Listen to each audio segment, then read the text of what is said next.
గత 10 సంవత్సరాలుగా నిపుణులైన డాక్టర్లచే వైద్య సేవలు అందిస్తున్న ఆయుక్ష హాస్పిటల్ ఖలీల్వాడి నిజామాబాద్. భరతమాత ముద్దు బిడ్డలం. ఎప్పుడైనా కానీ ఈ గడ్డ మీద జన్మించినందుకు మనం అదృష్టవంతులం. భారత్ మాతాకి. ఈరోజు అర్సాపల్లి గ్రామం కాదు, ఇది కార్పొరేషనే. తెలంగాణ అమెరికా తెలుగు సంఘం సభ్యులు. అంటే ఈ అర్సపల్లిలో పుట్టిన గ్రామాన్ని, పెరిగిన గ్రామాన్ని మర్చిపోవద్దు అని మన పూర్వీకులు చెప్తా ఉంటారు. దానికి నిదర్శనంగా ఈరోజు మెగా హెల్త్ క్యాంప్ నిర్వహిస్తున్న విహాన్ సొసైటీ సభ్యులకు, ఈ కార్యక్రమానికి వేదిక మీద ఉన్న నా తోటి ఎమ్మెల్యే లక్ష్మణుడు గారికి, మేమిద్దరం రామలక్ష్మణులం, అందుకే లక్ష్మణ్ అంటాం, రాకేష్ రెడ్డి గారికి నిజంగా చాలా శుభదినం ఇది. అదే నేను చెప్పినట్లు పుట్టిన గడ్డని మర్చిపోవద్దు అంటే మన గత చరిత్ర మర్చిపోకుంటే భవిష్యత్తులో మన అభివృద్ధి ఇంకా ముందుకు సాగుతుంది. దాని ఉద్దేశంగా ఈరోజు అర్సపల్లి గ్రామంలో ఈ నిర్వహిస్తున్న డాక్టర్ బృందానికి అందరికీ శుభాకాంక్షలు తెలియజేస్తూ, రాకేష్ రెడ్డి గారు చాలా విషయాలు చెప్పారు. పేదలకు, మధ్యతరగతి వాళ్ళకు కావాల్సింది మొట్టమొదటగా విద్యా వైద్యం, ఆ తర్వాత పేదలకు ఆవాస్. ఈరోజు తెలంగాణలో వైద్యం విషయానికి వస్తే గవర్నమెంట్ హాస్పిటల్ పోవాలంటే భయం. ఎందుకంటే ఈ వైద్యం అనేది కొందరు చేతుల్లో గుత్తాధిపత్యంగా నడుస్తూ ఉంది ప్రైవేట్ లో. అందుకే మీరు నిర్వహిస్తున్న ఈ కార్యక్రమానికి ప్రత్యేకమైన అభినందనలు తెలియజేస్తూ, ఈ ఒక్కసారే కాదు, భవిష్యత్తులో కూడా ఇక్కడ ఆల్రెడీ హెల్త్ సెంటర్ ఉంది ప్రభుత్వం నుండి, కానీ అక్కడ అన్ని రకాలైన సౌకర్యాలు ఉన్నాయి. సరైన డాక్టర్ ఉండడు, మెడిసిన్స్ ఉన్నాయి. మీరు ఆ సెంటర్ని ఇంకా స్ట్రెంథెన్ చేయాలని, ముఖ్యంగా తర్వాత మనకు విద్య, ఈ టీటీఏ మెంబర్స్కి ఏంటిదంటే, నేను ప్రతి సంవత్సరం కూడా కనీసం 4 సార్లు అర్సపల్లికి వస్తా. ఎందుకంటే ఇది నా నియోజకవర్గం కనుక. గణపతి నవరాత్రులు లేదా అమ్మవారి నవరాత్రులు, ఆ తర్వాత వేరే సందర్భాల్లో కూడా ఇక్కడ రావడం జరుగుతుంది. ఇక్కడ బ్రహ్మాండమైన గవర్నమెంట్ స్కూల్ ఉంది, స్ట్రెంత్ కూడా బాగుంది, స్టాండర్డ్ బాగుంది, క్వాలిటీ. కానీ అక్కడ వాళ్ళకు కొన్ని రిక్వైర్మెంట్స్ అవసరం ఉన్నాయి. నాకు 2 సంవత్సరాల క్రితము నేను వచ్చినప్పుడు, 1.5 years బ్యాక్ వచ్చినప్పుడు, క్లాస్ రూమ్స్ కొరత ఉంది అక్కడ. ముఖ్యంగా క్లాస్ రూమ్స్ నిర్మాణం, ఒక 3 క్లాస్ రూమ్స్ కావాలి వాళ్ళకు. అది కూడా మీ టీటీఏ ద్వారా చేస్తే చాలా సంతోషంగా ఉంటుంది, నేను తెలియజేస్తా ఉన్నా. దాంతోపాటు కొన్ని సౌకర్యాలు బాగుంది, టీచర్స్ టీమ్ కూడా బాగుంది, రిజల్ట్స్ బాగున్నాయి అక్కడ.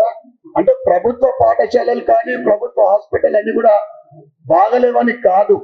ఈరోజు దేశవ్యాప్తంగా నరేంద్ర మోడీ గారి ఆధ్వర్యంలో ఏదైతే భారతీయ జనతా పార్టీ ప్రభుత్వం ఉన్న రాష్ట్రాలలో ఆ ప్రభుత్వాలు ఇచ్చిన కమిట్మెంట్లు అన్ని ఫుల్ఫిల్ చేస్తా ఉన్నాం.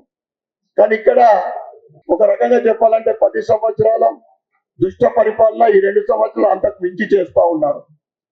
వాళ్ళకు కేవలం పదవులే కావాలి తప్ప ప్రజల గురించి ఎలక్షన్లు ఇచ్చే హామీలే, ఈ 6 గ్యారంటీలు, 5 డిక్లరేషన్లు, 420 హామీలు ఏ ఒక్కటి అమలు చేయకుండా ఇలా ప్రభుత్వ ఉద్యోగాలు రిటైర్ అయిన వాళ్ళ పైసలు వాళ్ళకు అడుగుతారు, ఇచ్చే పరిస్థితి లేని పరిస్థితి.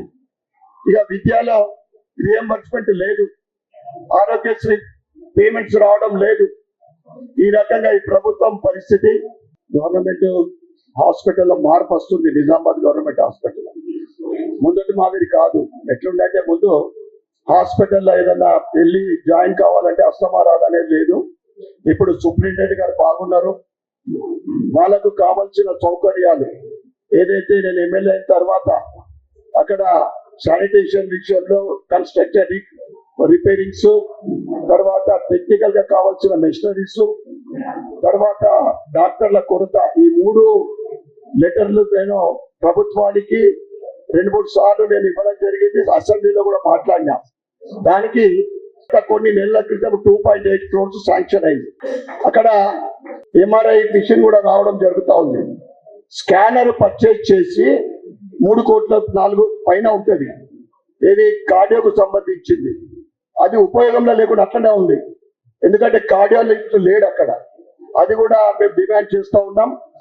ఇంకా ఒకప్పుడు పాత కాలంలో పెద్ద బీమారి ఏంటిదంటే హార్ట్ అటాక్. ఇప్పుడు brain clotting, cancer, lungs infection, kidney, ఇవన్నీ మేజర్. మనకు సమయం ఉంటే పేదవాళ్ళు ముఖ్యంగా హడావిడిలో ప్రైవేట్ హాస్పిటల్కి పోయి లక్షల రూపాయలు ఖర్చు పెట్టుకొని ఉన్నదేదో అమ్ముకొని అప్పుల పాలైతా ఉన్నారు. దయచేసి నిమ్స్ హాస్పిటల్కి వెళ్ళాలా. ఒక 3-4 రోజులు మనకు సమయం ఉంటే అక్కడ నిమ్స్ హాస్పిటల్లో ఈ పెద్ద పెద్ద బీమార్లకు ఎల్ఓసి ఇస్తారు. అది 5 లక్షలు కావచ్చు, 10 లక్షలు కావచ్చు. ఆ ఎల్ఓసిని తీసుకెళ్లి అక్కడ రాకేష్ రెడ్డి గారితో కానీ నాతోటి కానీ ఒక లెటర్ ఎన్క్లోజ్ చేసి ఇస్తే మొన్న గత 4-5 రోజుల క్రితం 5 లక్షల రూపాయలకు 5 లక్షలు శాంక్షన్ అయింది. అది ఓన్లీ నిమ్స్ హాస్పిటల్లో సౌలత్ ఉంది. అందుకే పేదలు హడావిడిగా మనకు సమయం 3-4 రోజులు ఉందంటే హైదరాబాద్ వెళ్ళండి. మరి నిమ్స్ హాస్పిటల్లో ఏంటిదంటే బెడ్ దొరకని ఒకటి ఉంది. నా దగ్గర క్యాంప్ ఆఫీస్ లో ఎప్పుడు ఒక పర్సన్ పెడతా. ఇక్కడ గవర్నమెంట్ హాస్పిటల్ కు ఏదైనా అవసరం ఉన్నా ఆ కాంటాక్ట్ ఉంటాడు. నిమ్స్ హాస్పిటల్ కూడా బెడ్ ఇప్పించే సౌకర్యం నేను చేసిన. నా వంతు నేను ప్రయత్నం చేస్తా ఉన్నా. ఈ రెండింటిని కూడా మీరు గమనించాల్సిందిగా. ఇక్కడ కూడా నిజామాబాద్ లో ఒక యువకుడికి యాక్సిడెంట్ తోటి బ్రెయిన్ క్లాట్ అయితే బయట కనీసం 3.5-4 లక్షల ట్రీట్మెంట్ బ్రహ్మాండంగా నిజామాబాద్ గవర్నమెంట్ హాస్పిటల్ ట్రీట్మెంట్ జరిగింది. బ్రహ్మాండంగా జరిగింది. ఇట్స్ వెరీ మళ్ళీ నార్మల్ అయింది. ఇవి రెండు కూడా మీరు పేదలు ముఖ్యంగా మనకు పద్ధతి అప్పులు చేసుకోకుండా ఈ ట్రీట్మెంట్ కోసము నా క్యాంప్ ఆఫీస్ లో ఇప్పుడు కూడా పర్సన్ ఉంటుంది. మరి ఒకసారి ఈ కార్యక్రమాన్ని అద్భుతంగా నిర్వహిస్తున్న నిర్వాహకులకు ఇంకా మీ సేవలు ఇంకా మున్ముందు ఇంకా సాగాలని, ముఖ్యంగా అర్సపల్లిలో గవర్నమెంట్ హెల్త్ సెంటర్ ఉంది. దానికి ఏదైనా ఇంకా సౌకర్యాలు అవసరం ఉంటే స్ట్రెంథెన్ చేయాలని, గవర్నమెంట్ స్కూల్ కొన్ని రిక్వైర్మెంట్స్ ఉన్నాయి, అవి కూడా ఫుల్ఫిల్ చేయాలని మరొక్కసారి తెలియజేస్తూ నాకు ఇంత చక్కటి కార్యక్రమానికి పిలిచినందుకు చాలా సంతోషంగా ఉంది. అందరికీ ధన్యవాదాలు చెప్పుకుంటూ జై శ్రీరామ్.